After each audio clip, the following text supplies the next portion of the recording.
तो अब आगे और क्वेश्चन करने से पहले हम ये देखें कि what are the basic concepts of the carbon compounds. हम कार्बन कंपाउंड्स के बारे में बात करेंगे तो उनके नॉमेनक्लेचर के बारे में, उनके स्ट्रक्चर्स के बारे में बात करेंगे।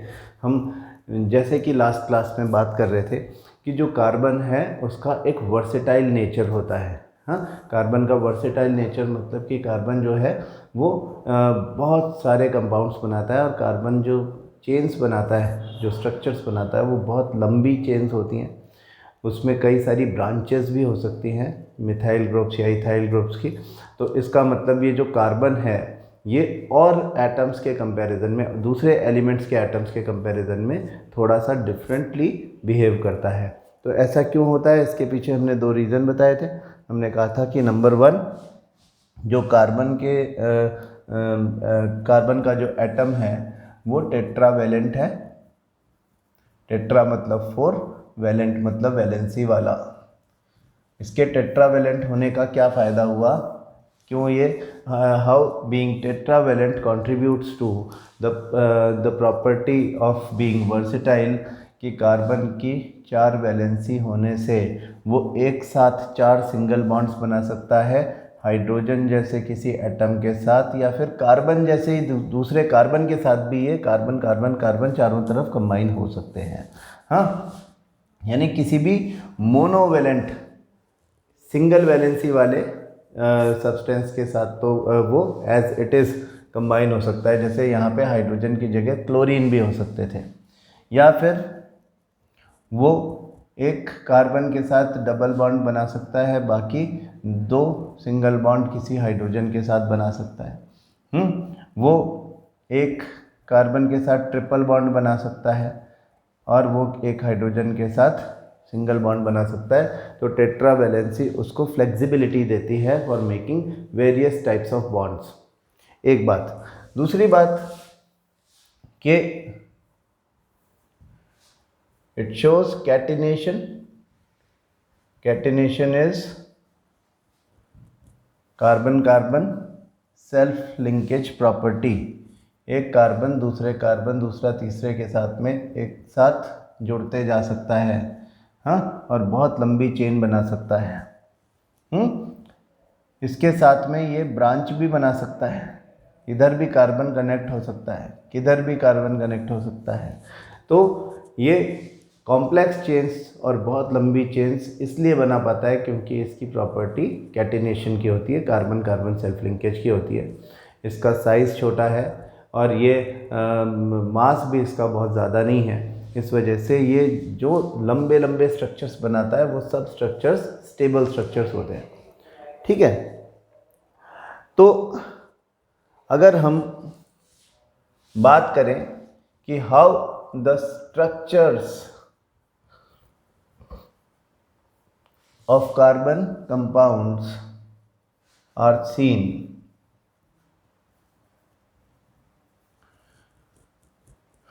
तो हमें दिखता है कि कार्बन कंपाउंड्स क्योंकि प्राइमरीली हाइड्रोकार्बन से, यानी कार्बन और हाइड्रोजन के आपस में कंबाइन होने से मिलकर के बने हुए कंपाउंड्स, जिन कंपाउंड में कार्बन और हाइड्रोजन के अलावा कोई और एलिमेंट होता ही नहीं, हम उनको हाइड्रोकार्बन्स बोलते हैं। हाँ, और ये हाइड्रोकार्बन्स जो हैं इनके कुछ डेरिवेटिव्स भी हो सकते हैं, यानी कि हाइड्रोकार्बन चेन में से किसी एक हाइड्रोजन के बजाय कोई और ऐसा एटम जो कार्बन हाइड्रोजन के अलावा कुछ और हो, जिसको हम हीट्रो एटम बोलते हैं, वो कंबाइन हो जाए। तो हम डेरिवेटिव्स के बारे में बाद में बात करेंगे, पहले स्ट्रक्चर्स ऑफ कार्बन कंपाउंड्स मतलब हाइड्रोकार्बन्स के बारे में बात करेंगे।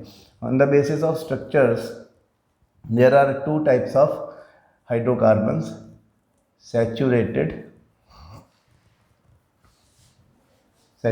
hydrocarbons and unsaturated hydrocarbons.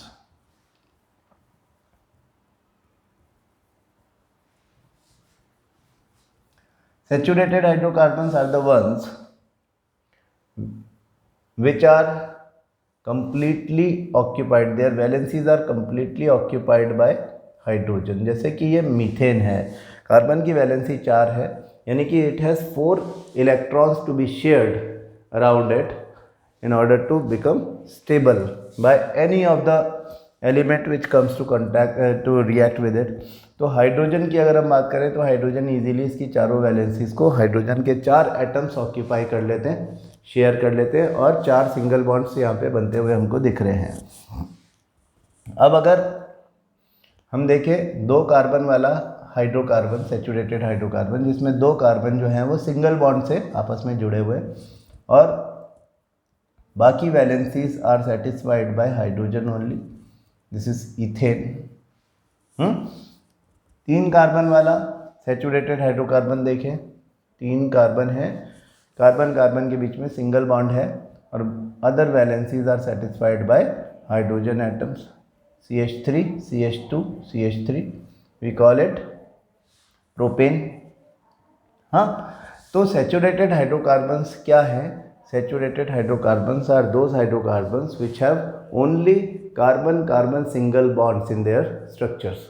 Carbon carbon bond, carbon hydrogen bonds की बात हम इसलिए नहीं कर रहे क्योंकि वो तो होता ही सिंगल बॉन्ड है, वो तो एल्कीन्स और एल्काइंस में भी, यानी अनसैचुरेटेड हाइड्रोकार्बन्स में भी वो तो सिंगल बॉन्ड ही रहेगा।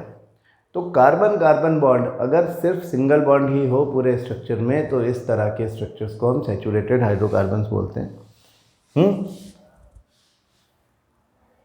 These hydrocarbons, saturated hydrocarbons, do not participate in an addition reaction of hydrogen.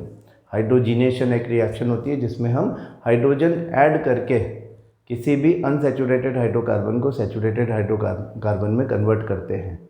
हाँ, यानी अगर कार्बन के 2 एटम्स के बीच में एक डबल बॉन्ड है तो इसका मतलब वो कुछ ऐसा स्ट्रक्चर है, हाइड्रोजन हाइड्रोजन हाइड्रोजन हाइड्रोजन। हाँ, कार्बन कार्बन के बीच में 2 बॉन्ड से एक डबल बॉन्ड है तो मतलब 2 शेयर्ड इलेक्ट्रॉन पेयर्स हैं। यहाँ पर एक हाइड्रोजन अगर ऐड कर दिया जाए और एक यहाँ ऐड कर दिया जाए, मतलब 2 हाइड्रोजन एटम्स इन दोनों कार्बन पे ऐड कर दिया जाए, तो वी विल सी दैट ये डबल बॉन्ड सिंगल बॉन्ड में कन्वर्ट हो जाएगा। क्यों ऐसा हो जाएगा? क्योंकि कार्बन की वैलेंसी 4 होती है। जब ये दोनों नहीं थे तब यहाँ पर डबल बॉन्ड था।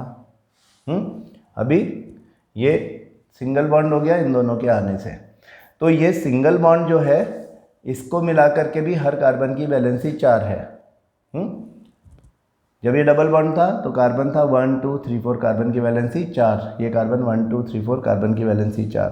अभी 1 2 3 4 1 2 3 4, तो एक एक हाइड्रोजन ऐड हुआ है एडिशन रिएक्शन में। तो जो डबल बॉन्ड वाला कार्बन कंपाउंड था वो अनसैचुरेटेड था, उसमें और हाइड्रोजन ऐड की जा सकती थी। लेकिन अब ये सैचुरेटेड हाइड्रोकार्बन बन गया। Now you can not add more hydrogen to any of the carbon associated with this single bond.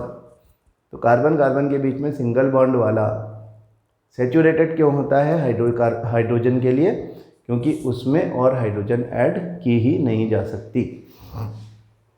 This is the fundamental concept of being saturated और अनसैचुरेटेड हाइड्रोकार्बन। जो सैचुरेटेड हाइड्रोकार्बन होते हैं they are very good fuels, they burn completely. हाँ, उनका complete combustion होता है। They burn with blue flame, they give the maximum calorific value and they do not leave any residue behind when they are burned. तो they are excellent fuels. आपके घर में एक gas है, एक सिलेंडर रखा हुआ है जिसको आप LPG cylinder, liquefied petroleum gas cylinder बोलते हो। उसमें जो एक गैस है उस गैस का नाम है butane. Butane is C4H10 is CH3 CH2 CH2 CH3 is your unsaturated hydrocarbon.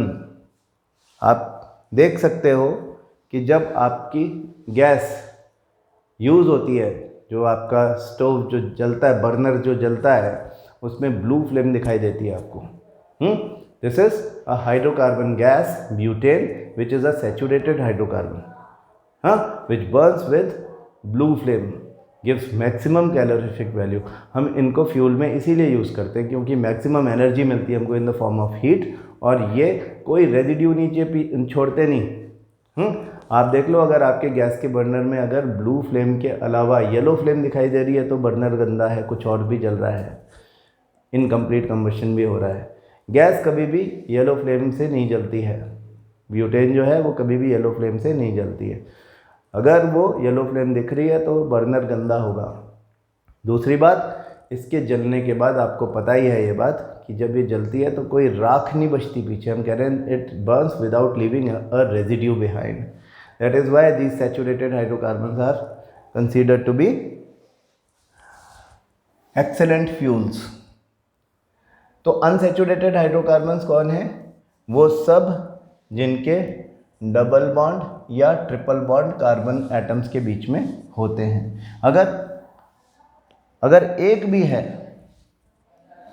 भी डबल बॉन्ड या ट्रिपल बॉन्ड है तो फिर वो अनसैचुरेटेड हाइड्रोकार्बन है। फॉर एग्जांपल, ये सिंगल बॉन्ड दिख रहे हैं आपको और एक यहाँ पर डबल बॉन्ड आ गया, सब सिंगल बॉन्ड है, एक डबल बॉन्ड आ गया, CH3 CH2 CH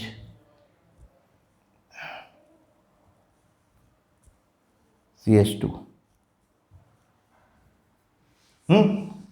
So because of this double bond, this becomes unsaturated hydrocarbon. Now 2 hydrogens can be added to it.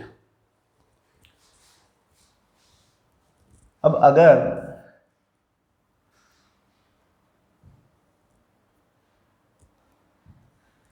ये ऐसा स्ट्रक्चर हो, कार्बन कार्बन के बाद के बीच में ट्रिपल बॉन्ड हो, तो भी ये अनसैचुरेटेड हाइड्रोकार्बन है।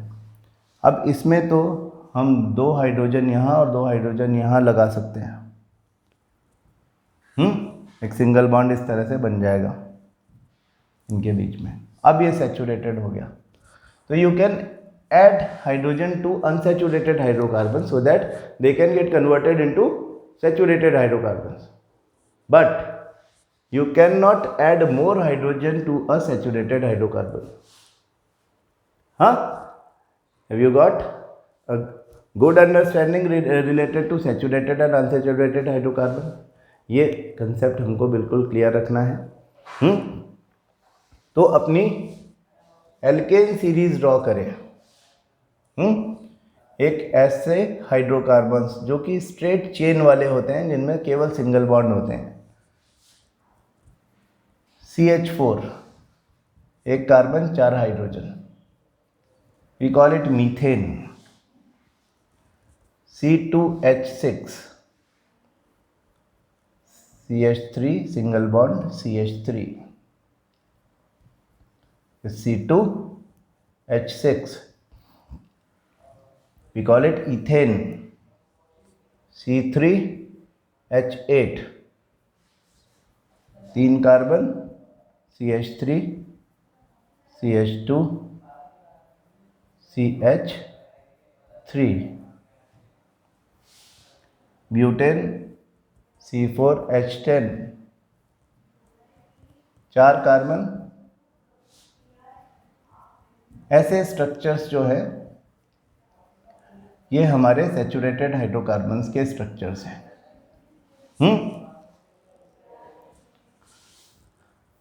मीथेन, ईथेन, प्रोपेन, ब्यूटेन, और जैसे जैसे नंबर ऑफ कार्बन्स बढ़ते जाएंगे रेस्पेक्टिवली, ब्यूटेन के बाद pentane, hexane, heptane, octane, nonane, decane, ये नंबर ऑफ कार्बन बढ़ा करके आपकी स्ट्रेट चेन्स हैं, इनमें कोई ब्रांच नहीं होती है।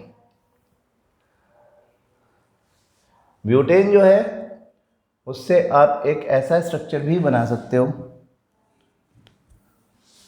जिसमें एक ब्रांच हो। अगर इस CH3 ग्रुप को, इस मिथाइल ग्रुप को उठा करके मैं यहाँ रख दूँ और यहाँ जो हाइड्रोजन था उसे उठा करके वहाँ रख दूँ जहाँ पर ये मिथाइल ग्रुप रखा था, और बाकी सबको जो जहाँ रखा था वहीं रखा रहने दूँ, तो I get another structure like this having the same molecular formula C4H10. Count it. C 1 2 3 4 4 carbon, 1 2 3 1 2 3 1 2 3 and 1, 3 plus 3 plus 3 plus 1, that is 10. Total 10 hydrogen and 4 carbon atoms are there. तो ये ऐसे लिखा जा सकता है CH3 CH CH3 CH3 and we call it 2-methyl propane. ऊपर वाला था CH3 CH3 CH2 CH2 CH3, हम कहते थे इसको N-ब्यूटेन, नॉर्मल ब्यूटेन. ये जो नॉर्मल ब्यूटेन है ना, N-ब्यूटेन, और ये जो 2-मिथाइल प्रोपेन है, ये दोनों एक दूसरे के स्ट्रक्चरल आइसोमर्स कहलाते हैं. Structural isomers. These are the compounds having different structural formula but the same molecular formula. These two have the same molecular formula C4H10 but they have different structures. एक 4 carbon की chain है, एक 3 carbon वाली chain के दूसरे carbon पर methyl group लगा है. हाँ, एक 2-मिथाइल प्रोपेन है, एक N-ब्यूटेन है, और दोनों एक दूसरे के स्ट्रक्चरल आइसोमर्स हैं, है ना. तो ये स्ट्रक्चर्स जब आप सीख रहे हो, सैचुरेटेड हाइड्रोकार्बन्स अनसैचुरेटेड हाइड्रोकार्बन्स की बात कर रहे हो, तो ये बातें भी साथ में आएंगी. आइसोमर्स, अब क्योंकि हम रिवाइज कर रहे हैं तो आपको ब्यूटेन, पेंटेन, हेक्सेन और हेप्टेन के ऑल पॉसिबल आइसोमर्स की प्रैक्टिस करनी है. ब्यूटेन का फॉर्मूला C4H10, अभी आपने इसके 2 आइसोमर्स देखे. C5H12 इज पेंटेन, C6H14 सबसे ज़्यादा पूछा जाने वाला हेक्सेन, और C7H16 इज हेप्टेन. हेक्सेन के ऑल पॉसिबल आइसोमर्स लिखने का तरीका मैं यहाँ पर लिख दे रहा हूँ. हाँ, बना देता हूँ इसके सारे आइसोमर्स. आप इसे फॉलो करके ऑक्टेन तक, ब्यूटेन से ऑक्टेन तक सब बनाओ, अपने आप प्रैक्टिस करो. आज का आपका यही काम रहेगा. तो हेक्सेन हमने कहा था कि 6 कार्बन एक सीरीज़ बना रहे हैं, स्ट्रेट एक चेन बना रहे हैं, और इसकी सारी वैलेंसीज हाइड्रोजन के साथ में सेटिस्फाइड है. कार्बन कार्बन के बीच में ओनली सिंगल बॉन्ड है, CH3 CH2 CH2 CH2 CH2 CH3. कैसे लिखते हैं इसको? इसका ये एक्सपेंडेड फॉर्म है. मैं इसका स्ट्रक्चरल फार्मूला लिख रहा हूँ. CH3 CH2 CH2 CH2 CH2 CH3. N hexane, इसका नाम रख दिया. अब आप क्या करोगे? कॉर्नर वाला उठा करके, और जो बचेगा 5 कार्बन, जब कॉर्नर वाला मिथाइल ग्रुप हटा दोगे तो 5 कार्बन बचेंगे. ये 5 कार्बन की चेन जो आपकी बचेगी, जैसे हमने इसे उठा के अलग कर लिया, तो 5 कार्बन की चेन बची ना. इस मिथाइल ग्रुप को इस 5 में से, जब ये 5 बच गए, तो ये कॉर्नर वाले दोनों छोड़ देना है.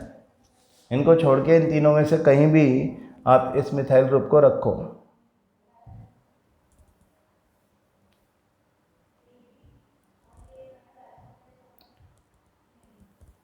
है ना, समझो हम यहाँ रख रहे हैं, तो यहाँ रखने के लिए क्या करना पड़ेगा? यहाँ मतलब यहाँ रख रहे हैं, तो एक H हटाना पड़ेगा और उस H को वहाँ लगाना पड़ेगा जहाँ से आप मिथाइल ग्रुप उठा के लाए हो. तो चलो इस वाले को तो हम वापस रख देते हैं जहाँ से लाए हैं, और नया बना देते हैं. इसे उठा के यहाँ रखना है, ऐसा समझ लो बस. तो CH3 CH2 CH2, अब यहाँ रखना है तो एक H हटा रहे हैं, CH2 में से CH रह गया और यहाँ पे रख दिया CH3, यहाँ CH2 में जो H हटाया था वो लगा दिया तो CH3 हो गया। उधर से काउंट करेंगे जिधर से मिथाइल ग्रुप पास पड़ता है, तो 1 2 3 4 5 5 कार्बन की चेन है, जिसके सेकंड कार्बन पर मिथाइल ग्रुप है तो नाम रख देंगे 2 मिथाइल पेंटेन। अब इस मिथाइल ग्रुप को उठा के यहाँ रख दो,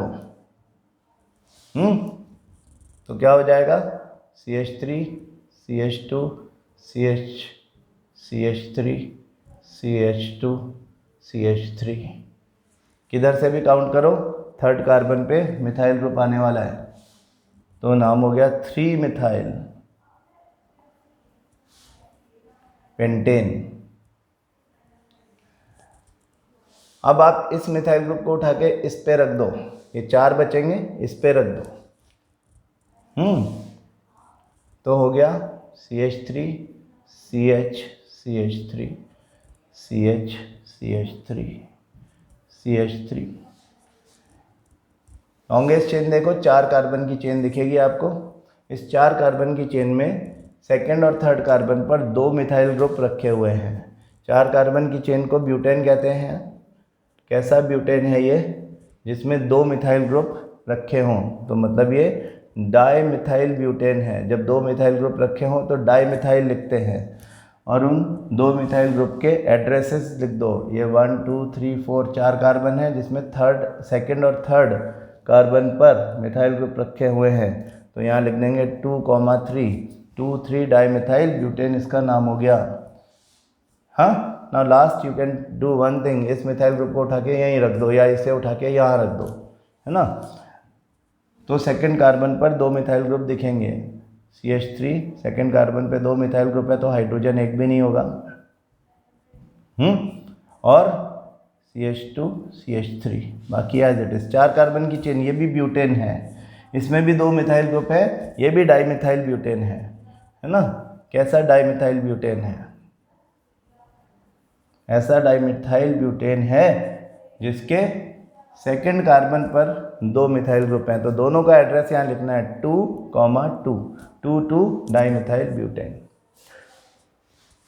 इससे ज़्यादा आप कुछ कर नहीं पाओगे इसमें। 2 dimethyl butane, 3 dimethyl butane, 3 methyl pentane, 2 methyl pentane and N hexane. These are the 5 possible structural isomers of the formula C6H14। सबसे ज़्यादा एग्जाम में यही पूछा जाता है, आप इसकी प्रैक्टिस करें। Butane, pentane, hexane, heptane, octane मैंने आपको क्लास में करवाई थी पहले, आप दोबारा करें, और ये कहीं भी कोई दिक्कत आती है तो पूछें, ठीक है। कल आगे बात करेंगे हम फंक्शनल ग्रुप्स की और होमोलोगस सीरीज़ की। Thank you.